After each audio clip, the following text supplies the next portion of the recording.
This is one module in a 21-part series that the York Group has developed to provide guidance on key elements of a cloud business model, and I would encourage you to spend time going through the rest of the series. Service level agreements, or SLAs, are key legal agreements that define the relationship with your clients, so this is something that's worth spending a few minutes on. There are four main issues that the SLA should address: control, operational risk, business risk, and penalties, rewards, and transparency. I'll talk about each one of these in a bit more detail.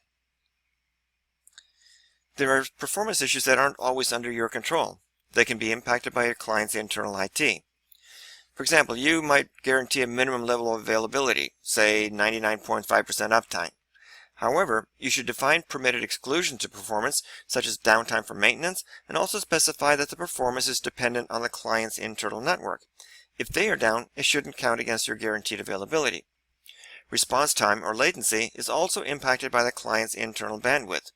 You are delivering the service to the door, so to speak, but if their network can't handle the data flow and slows down the response time, that isn't your responsibility.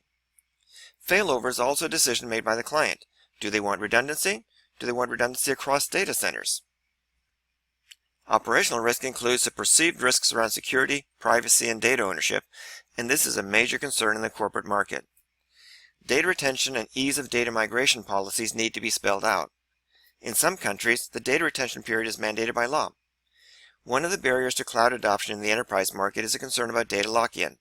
How difficult or easy will it be for them to get their data back in-house or move it to another application? Privacy breaches raise liability issues and grows in importance and sensitivity every time a large bank or retailer gets hacked. There is more on this in the next module on cyber liability insurance. Business continuity is a concern for most companies. If there's a problem, how long will it take to get it fixed? How do they escalate the issue based on severity? Are you planning product changes that could impact their ability to run other applications? I won't mention the name, but there's a well-known HR SaaS solution that updates its product every month, and they have to maintain a large professional services team to help fix whatever integrations no longer work. And SLAs almost always have penalties for not meeting performance guarantees. How do you handle refunds? Do you automatically credit it against the next month's billing? Would you allow customers to request an actual payment? What if you're hosting the solution on your own data center and you just can't keep up? Would clients be able to terminate the agreement if you consistently fail to meet performance guarantees? And if you have great performance, such as 99.99% uptime, or exceptionally low latency, brag about it on your website and in your marketing collateral. The actual difference in a production environment might be minor, but the perception could be very positive for you. I've covered a number of points in this section, so I want to wrap it up by summarizing the key elements. Carefully define the metrics that will be used: uptime, latency, response times, etc. Make sure you are comfortable meeting the guarantees. How you calculate performance guarantees is important. For example, is an uptime of 99.5% calculated daily, monthly, or annually? The longer the better for you, because things tend to even out over time, while you could be severely penalized for a short-term disruption if it is measured against a shorter time frame. Make sure that scheduled downtime is not counted against your SLA. Clearly define your support hours.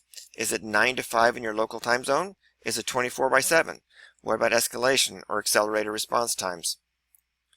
The best thing for you is to apply a credit against future payments unless the penalty is so large that it exceeds monthly payments for some time to come. Liability for privacy breaches can be a game changer for you in a negative sense. The cost of covering this liability has skyrocketed over the past few years. The York Group helps ISVs and services companies that want to expand their cloud business. Our website offers a wide range of resources that you can access at no cost. And if there's anything we can do to help you, feel free to give me a call or send me an email.